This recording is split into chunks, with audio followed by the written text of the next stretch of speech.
Yeah, I'm going to talk about the pressure on players fader. And it's actually pretty simple to understand. And in a way, we started this week with the safety talk about safety and calibration. And here we're kind of returning to the same theme again. So pressure, what are we talking about? If the LARP, I would just want to warn you that this is like a formal description, and then I have the easy words on the next slide, so don't panic. If the LARP invites players into situations or actively places the players into situations where their physical or social comfort will be challenged or where they are emotionally stressed, then this is a LARP that has put sort of pressure on the players. It could be any of these things, or it could be all of these things. In other words, pressure. Will the players do and experience everything that the characters do and experience, even when those things are difficult or hard? Now, we realize that, for instance, in LARPs that involve like martial conflict, for instance, the answer will be no, because some characters will die, but some players will not die. So there is not a goal to have like no simulation at all. Then it wouldn't be fiction. Then it just would be true in weird costumes. But the question is like, how close is the player experience to the character experience? And there are many LARPs that are set in environments and stories where you can have them super close, and it's not dangerous, and it doesn't put any pressure on people, and it's just fun from the beginning to the end. And then there are LARPs where you should think very carefully about how close you want those. And that's what this fader is about. So in some of the LARPs that you've played or heard about, there are all kinds of different kinds of pressure have been present in these. And I'm just saying some examples. Even just in these LARPs, there are many other kinds of pressure present. So in New Voices in Art, for instance, the characters feel self-doubt. In papers, there is a pressure to perform. I'm drawing a little airplane on my paper and somebody's yelling faster or switch.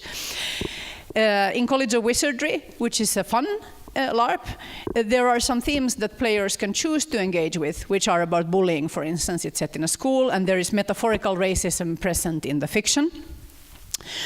Helianthus Land is, I think, quite fun to play while you're playing it, but thematically and functionally there's a lot of peer pressure in the design of that culture, and that's also, of course, what it's about. Snapphane has some directly oppressive situations and also potentially violent situations. Just a Little Lovin' has simulated sex acts, and the themes of grief and loss and death are very strongly present in the gameplay. And Capo, the prison camp LARP, applies physical pressure as well as social and emotional oppression directly on the players as well as the characters. So as you see, pressure can be all kinds of things. That's why this is a range. So how do you move this fader? The fader goes from pretense to hardcore. And what that is primarily measuring is the level of representation. So do we pretend to do something, or do we actually do something?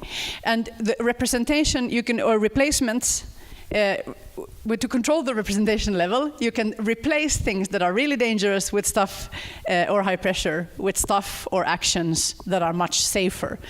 I'm not going to say that they're safe. Like if you're going to hit somebody with something, even if it's a really soft thing, that's never going to be 100% safe. If people are going to be running, let's say that when we fly in this LARP, we replace that with running, so everybody knows that if I'm running, I'm actually flying. Running isn't safe, but it's a lot safer than flying. Okay, that's why I say safer. But there are also other ways to move this fader that you need to think about when you're designing. So other things that you can do is, for instance, controlling the themes. You can add themes into your LARP, or you can exclude themes into your LARP. For instance, if your LARP is set at a school, but the LARP is not about bullying, you can say there will be no play on bullying in this LARP. You can just exclude the theme so that the players don't engage with it, and then that makes it safer in the sense that people who may have issues with bullying don't have to engage with that in the fiction, because that's just not what it's about. So you can also remove things. You can control the level of alibi of your participants in many ways. One of the obvious ways has to do with how thin or how differentiated are the characters. You can put in calibration mechanics that allows the players themselves to control to move this fader a little bit? Do I want right now for us to play a super intense scene? Or do I feel like right now I can't do it, so I can have some calibration mechanics where I can, without opting out of the LARP entirely, I can control the move this fader a little bit myself. And then another thing to think about is that are you designing the pressure that is being applied? Is that pressure that is present inside the LARP, or is it pressure that is active, pressure in our lives that is activated? So, for instance, again, bullying is a really good example. There can be is the problem.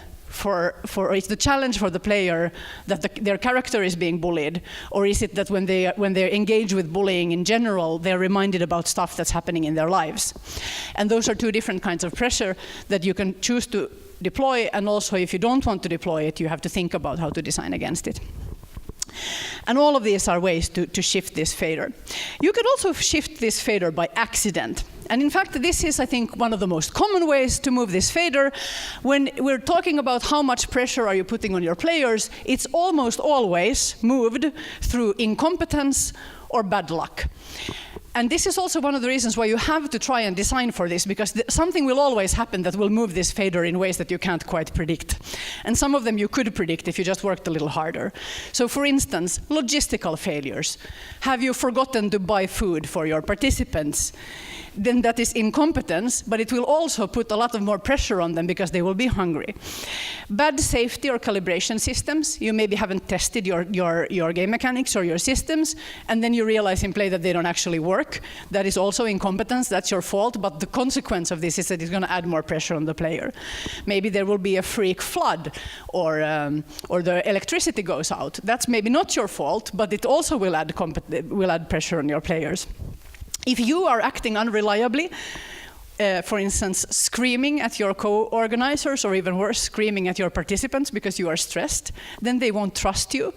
And then that will add pressure on their play, even in situations that have nothing to do with you directly, because they will just feel unsafe in general, and that will add pressure on them. And if your participants, for reasons that have nothing to do with you, have some kind of weird drama between them, that will actually come into the play, and that will add pressure to the situation, and will be very difficult for you to control. Okay. So another way of thinking about moving this fader just in a sort of systematic way, like what kinds of things are we playing with here? So it's the presence of themes in the LARP in general. Is this LARP, is there family violence in this LARP? Is there war in this LARP? Is there torture in this LARP? And again, remember that just because you don't personally have experience with torture, and in fact there might be people in this room who do have experience with torture, but if you don't personally have it, that doesn't mean that nobody has it, or your participants don't have it, or your participants' parents don't have it. So like presence, what is real to people is different, and you have to keep that in mind. Also, engagement in themes. Is it present in the LARP is different from does every player have to engage with this thing? And then it's about the comfort level of the participants. So, for instance, the physical things you can manipulate are food, shelter, sleep, hygiene, violence, torture, drugs and alcohol, sex, exhaustion, repetition, trance, and so on. And then on the emotional side, it's stuff like belonging or isolation, which are super fundamental human needs. So if you're at a LARP, even a pretty short LARP where your character is entirely isolated, that's actually very, very stressful emotionally. And it's good to know that you don't accidentally put pressure on people. You can choose to do it for design reasons, but just keep in mind that these are real things. Relationship dynamics, fear, shame. Shame is almost the most powerful human emotion there is, because that's the basis of all of our cultural control. So when shame is deployed in your design, it's a very high pressure thing. Faith, ritual, and so on. And character agency. This means what can your characters choose to do? If your characters are controlled at all times, that actually puts a lot of pressure on the player as well. So if you put this fader to the minimum, to the pretense end, it's very good because it makes stories about intense or stressful topics available to a wide range of players. Players who might otherwise not be able to participate might still engage with these stories if they can do it on a sort of high pretense level. And it also makes different characters or actions available to different players. Because, for instance, if you say, well, in this LARP, we're going to simulate violence with wrestling, it means that the participants who are Bjarke's size will be more powerful than participants who are Nina's size, for instance. Then the qualities of the player control what the character can do.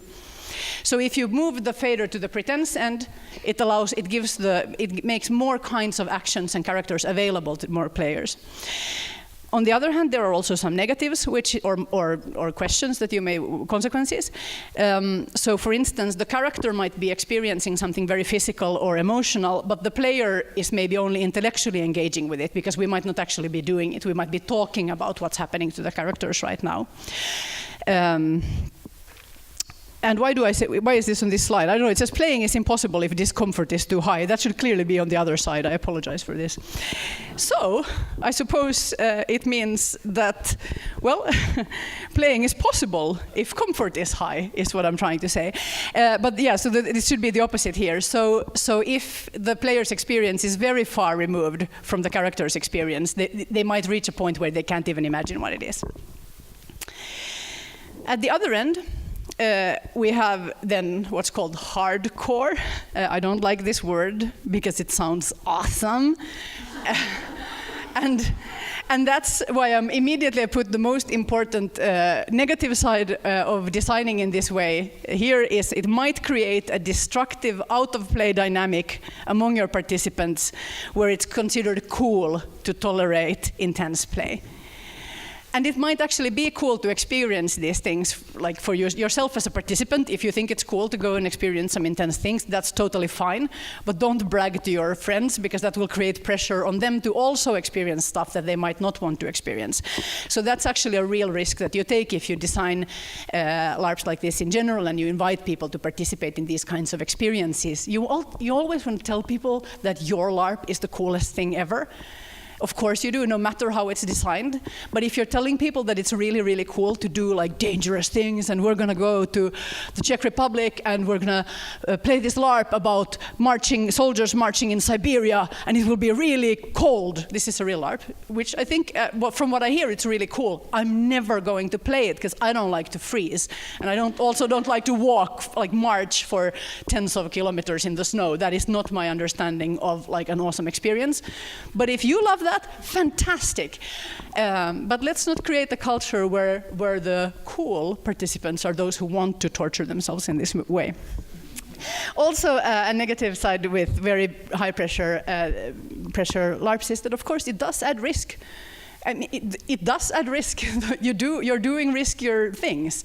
People if people sleep too little, they will make bad judgments, and usually nothing terrible will happen, but sometimes it will happen that wouldn't have happened if they had all slept properly in a warm bed, for instance. What are the benefits of designing in this style? Well, it brings the intense experiences of the characters closer to the player. And we were just talking about actions and stories. So there are LARPs that are designed to be experienced through performing actions. And then those LARPs, of course, you have to perform the actions or it doesn't work. So then the question is, what kinds of actions do you want the participants to do? They can be like cuddly actions or very rough actions. Another benefit with having a very low level of simulation, but with performing things in a very real way, is that it also looks it's easy to understand what's going on. So let's say that you and I and Anni are playing a very intense scene of violence and bullying, and somebody is forcing me to the ground, and we're screaming, and I'm also crying because the pressure is so hard, and I think that's what my character would be doing, and it's also what I would be doing, and I'm crying. Then everybody in the corner over there, they can look over here and say, oh, there's some violence going on, and Anni is forcing Jok to the ground, and Jok is crying. We would maybe have character names, but maybe not even that, because this is such a hardcore LARP. With very thin characters, and it's set at the summer school. It's like the violent nightmare version of the summer school, where we get no protein at all in our meals. But if we play this LARP with a very high level of pretense, then maybe we have a negotiation mechanic. So Anni and I and you were here, and we're in this situation, and then we maybe all do a little, maybe we use this gesture to step out of play, and we're like, okay, what's going to happen here? And Annie says, I would like to bully you, we're going to push you to the ground. And I'm like, okay, yeah, okay. So let's say I'm lying on the ground, and now what do we do? Like, how do we resolve this? And then we play the thing. And we all know what's happening. And it might be super intense, actually, for me, because my character is on the ground crying, and I might get really into it, and I might start crying a little bit, standing here going, yeah, it's very hard. And then I might say the things that my character is saying. But to the people over there, they don't know what's going on.